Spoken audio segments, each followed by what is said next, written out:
इस वीडियो में हम डिस्कस करेंगे टॉपिक स्पार्स मैट्रिक्स। पहले समझते हैं स्पार्स मैट्रिक्स होती क्या है। तो डेफिनेशन क्या है, in any matrix if number of zero elements are greater than the number of non zero elements then this type of matrix is known as sparse matrix. Means अगर आपके पास कोई matrix आपको गिवन है, उसमें जो आपके एलिमेंट्स हैं, अगर जीरो एलिमेंट आपके नॉन जीरो एलिमेंट से ज़्यादा है तो ऐसी मैट्रिक्स को हम बोलते हैं स्पार्स मैट्रिक्स। लेकिन इसका मतलब, देखिए स्पार्स तो है, लेकिन स्पार्स में क्या होता है, एक प्रॉपर्टी और होती है स्पार्स की, कि in sparse matrix number of zero elements are much more than the non zero elements. Means इसमें मोस्टली एलिमेंट क्या होने चाहिए, जीरो होने चाहिए। एक तो कंडीशन है कि number of zero element are greater than the number of non zero element. साथ में आपको ये भी देखना है कि ऐसा ना हो कि आपकी, जैसे मान लीजिए 3 बाई 3 की मैट्रिक्स है, तो आपने कहा आपके पास टोटल एलिमेंट कितने हैं, 9 एलिमेंट। अगर आपके 5 जीरो एलिमेंट हैं और 4 नॉन जीरो एलिमेंट हैं, तो डेफिनेशन से तो ये स्पार्स मैट्रिक्स है। लेकिन जो स्पार्स मैट्रिक्स में रिप्रेजेंट करने का जो हमारा मेन मोटिव है, वो मेन मोटिव क्या होता है कि आप ऐसे मैट्रिक्स को जिसमें number of zero elements greater होते हैं नॉन जीरो एलिमेंट्स में, को हम स्पार्स मैट्रिक्स के फॉर्म में रिप्रेजेंट करते हैं। अभी हम आगे देखेंगे कैसे इसको हम रिप्रेजेंट करते हैं। तो उसका जो एडवांटेज है रिप्रेजेंट करने का, कि इससे आपका क्या होता है, साइज कॉम्प्लेक्सिटी और टाइम कॉम्प्लेक्सिटी कम हो जाती है। लेकिन ये कब होगा कम, जब आपके number of zero elements much more than the number of non zero element होंगे। तो अभी हम एग्जांपल से देखेंगे, तो आप देखेंगे आपके जो मैट्रिक्स का साइज था, वो साइज क्या हो जाएगा, कम हो जाएगा, अगर हम उसको रिप्रेजेंट करेंगे स्पार्स मैट्रिक्स के फॉर्म। सिमिलरली क्योंकि इसमें हम सिर्फ नॉन जीरो एलिमेंट्स को एक्सेस कर रहे हैं, जो हम रिप्रेजेंट करते हैं तो सिर्फ नॉन जीरो एलिमेंट्स को हम कंसिडर करते हैं। तो सिर्फ नॉन जीरो एलिमेंट को हम कंसिडर कर रहे हैं, तो उन्हीं को हम एक्सेस कर रहे हैं, तो हमारा जो जीरो एलिमेंट को एक्सेस करने का टाइम है वो कम हो जाता है। तो इससे क्या होता है, हमारी टाइम कॉम्प्लेक्सिटी भी कम हो जाती है। एग्जाम्पल से समझते हैं स्पार्स मैट्रिक्स को। अगर आप पहला एग्जाम्पल देखें, यहाँ पे मैंने एक 3 बाई 3 की मैट्रिक्स ली है, जिसके एलिमेंट हैं 0 0 1 2 0 0 और 0 3 0। तो यहाँ पे नंबर ऑफ जीरो एलिमेंट कितने हैं, 1 2 3 4 5 6। Number of non zero element कितने हैं, 3। ठीक है, तो हम कहेंगे ये मैट्रिक्स कैसी मैट्रिक्स है, स्पार्स मैट्रिक्स है, क्योंकि number of zero element is greater than number of non zero element, और इनके बीच में डिफरेंस भी काफ़ी है। Number of zero element number of non zero element से काफ़ी ज़्यादा है। सेकेंड एग्जांपल को देखें, इसमें आपने एक मैट्रिक्स ली है जिसमें नंबर ऑफ जीरो एलिमेंट जो है आपके, that is 3, and number of non zero element that is 6।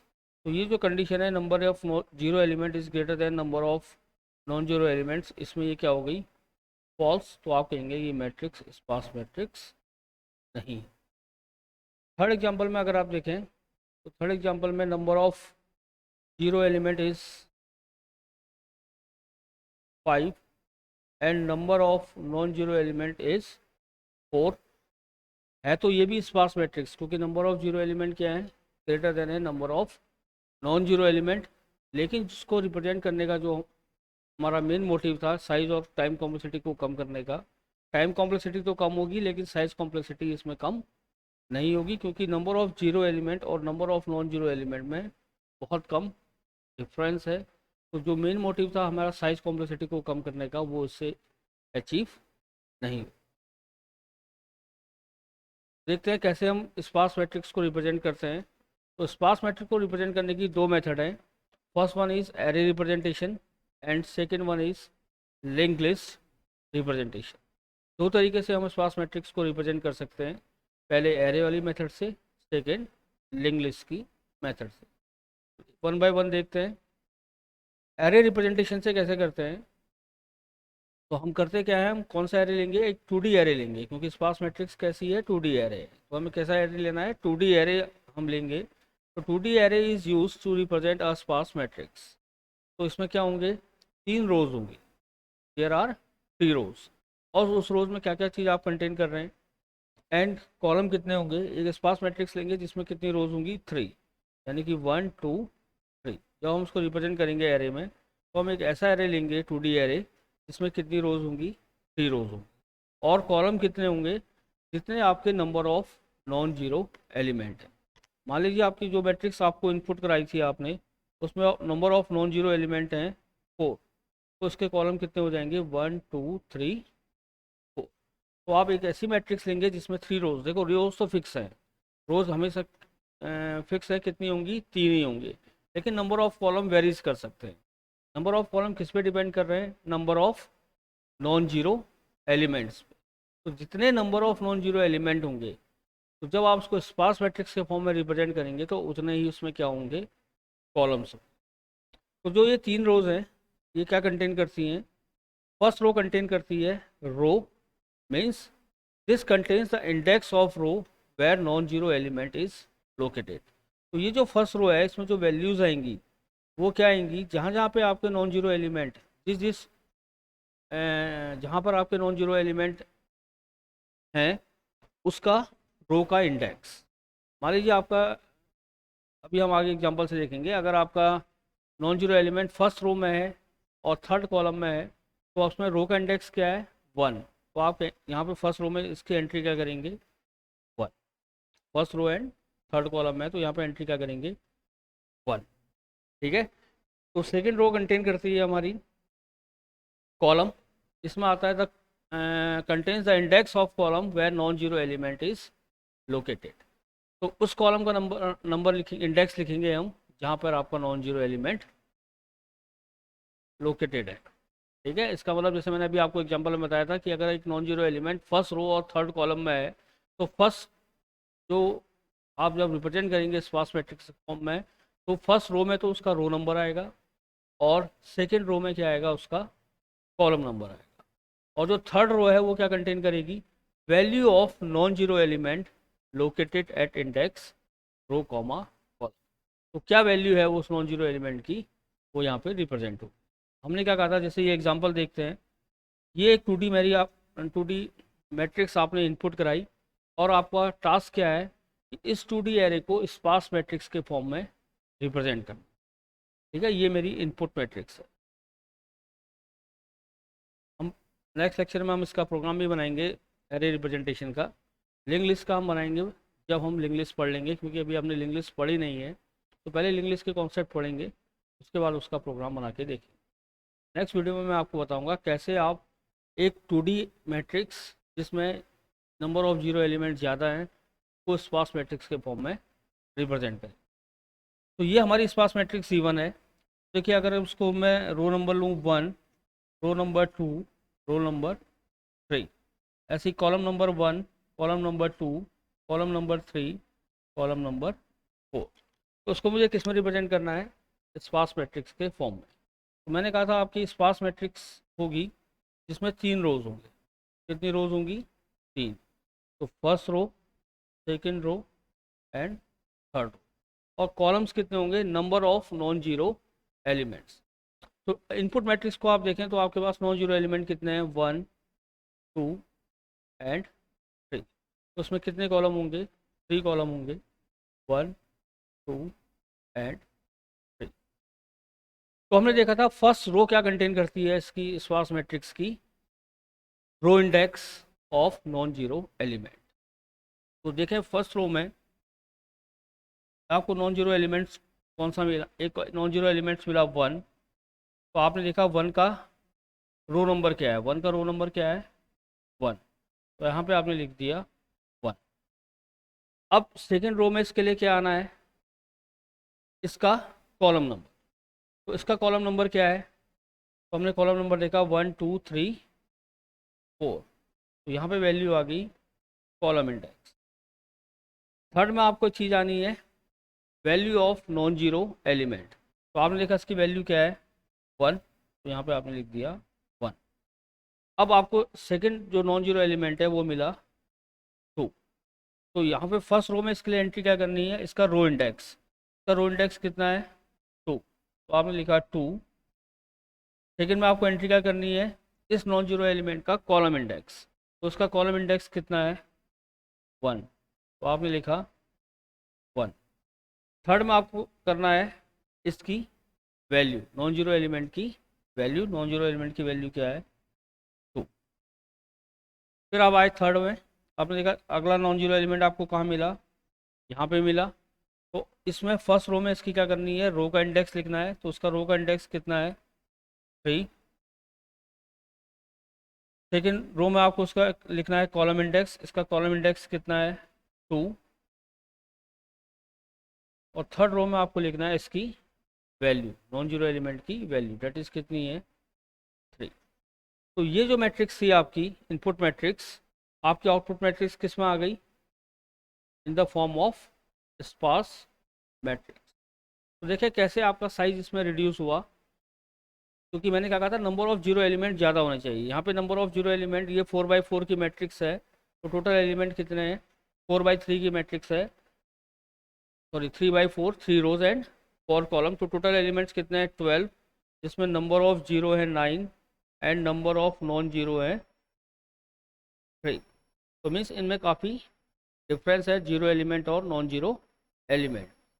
जब आपने इसको रिप्रेजेंट किया, अगर देखिए इसमें टोटल एलिमेंट है 12, अगर मैं कहूँ इंट का साइज़ 2 बाइट है, तो ये कितने बाइट ऑक्यूपाई करेगा, इनपुट मैट्रिक्स 24 बाइट्स। अब जो मेरी आउटपुट मैट्रिक्स है, इसमें कितने एलिमेंट हैं 1 2 3 4 5 6 7 8 9। तो अगर एक इंटीजर 2 बाइट ले रहा है, तो ये कितने बाइट लेगा 18 बाइट्स। मीन्स आपकी जो साइज़ कॉम्प्लेक्सिटी है वो क्या हो जाएगी, रिड्यूस हो जाएगी, जब आप एक 2D एरे को किसके फॉर्म में रिप्रेजेंट करेंगे, स्पार्स के फॉर्म में रिप्रेजेंट करेंगे। सेकेंड मेथड है हमारी link list representation. Link list अभी आपने पढ़ी नहीं है, आगे वाले वीडियोस में हम लिंक लिस्ट पढ़ेंगे। अभी आप मान लीजिए लिंक लिस्ट क्या है, कुछ नोट्स हैं, उस नोट को आप आपस में आपने क्या कर रखा है, लिंक कर, इसको हम बोलते हैं लिंक लिस्ट। और जो इसका लास्ट नोड होगा, और ये जो मैं लिंक बता रहा हूँ, ये लिंक कंटेन करता है एड्रेस ऑफ नेक्स्ट नोड, क्योंकि जब लास्ट नोड होगा तो उसका कोई एड्रेस नहीं होगा, क्योंकि वो लास्ट नोड किसी और नोड को पॉइंट नहीं कर रहा होगा, तो ये क्या होगा, नल। ये मोटे मोटे आप समझ लें लिंक लिस्ट होती क्या है। तो इसको हमें रिप्रेजेंट करना है लिंक लिस्ट के उसमें। तो मैंने कहा था लिंक लिस्ट में दो पार्ट हैं, एक इन्फो पार्ट है, दूसरा लिंक पार्ट।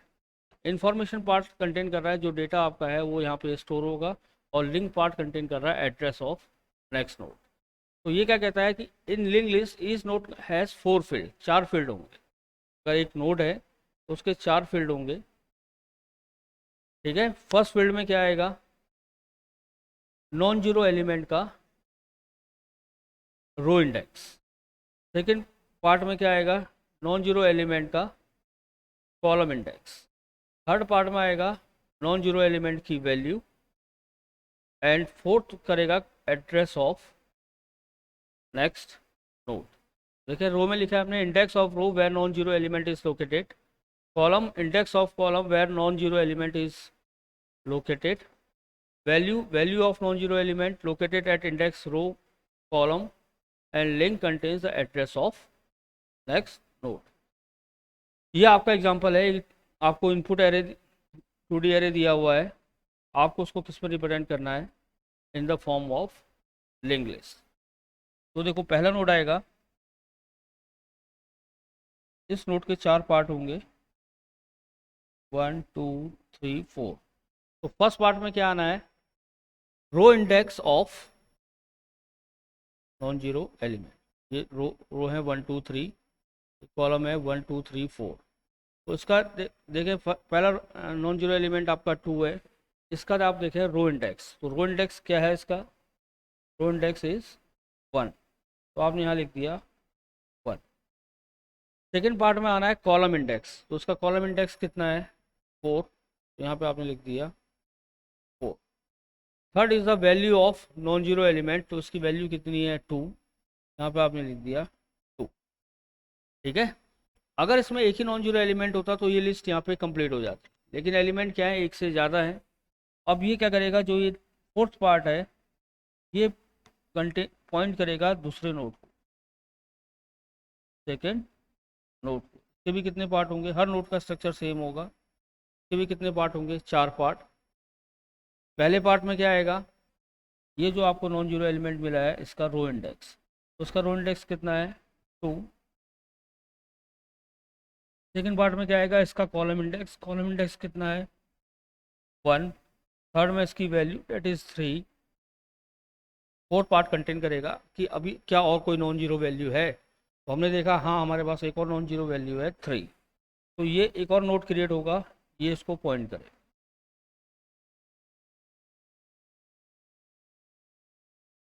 Four part. तो इस 3 के लिए आपने देखा इसका रो इंडेक्स कितना है, इसका रो इंडेक्स है आपका 3, तो आपने यहाँ लिखा 3। कॉलम इंडेक्स इसके लिए है 1, तो आपने लिखा 1। वैल्यू इसकी है 3। उसके बाद नेक्स्ट नोड का एड्रेस, क्योंकि अभी एक और नॉन जीरो एलिमेंट है तो एक नोड और क्रिएट होगा और ये उसको पॉइंट करेगा। ये 4 पार्ट। तो इसका रो इंडेक्स कितना है 3, तो यहाँ पे आपने लिख दिया 3। इसका कॉलम इंडेक्स कितना है 3, यहाँ पे लिख दिया 3। वैल्यू कितनी है 2। अब अगर आप देखें तो अब इसके बाद आपके पास कोई नॉन जीरो एलिमेंट नहीं है, तो जो लास्ट नोड है वो किसी को पॉइंट नहीं करेगा, मीन्स यहाँ पे वैल्यू क्या आ जाएगी, नल। तो ये है कैसे हम एक 2D एरे को लिंक लिस्ट के फॉर्म में रिप्रेजेंट करते हैं। इस वीडियो में इतना ही। अगर पसंद आई तो लाइक सब्सक्राइब ज़रूर करें, ठीक है। नेक्स्ट वीडियो में हम देखेंगे कैसे स्पार्स मैट्रिक्स को एरे के फॉर्म में रिप्रेजेंट करेंगे उसका प्रोग्राम। Thank you.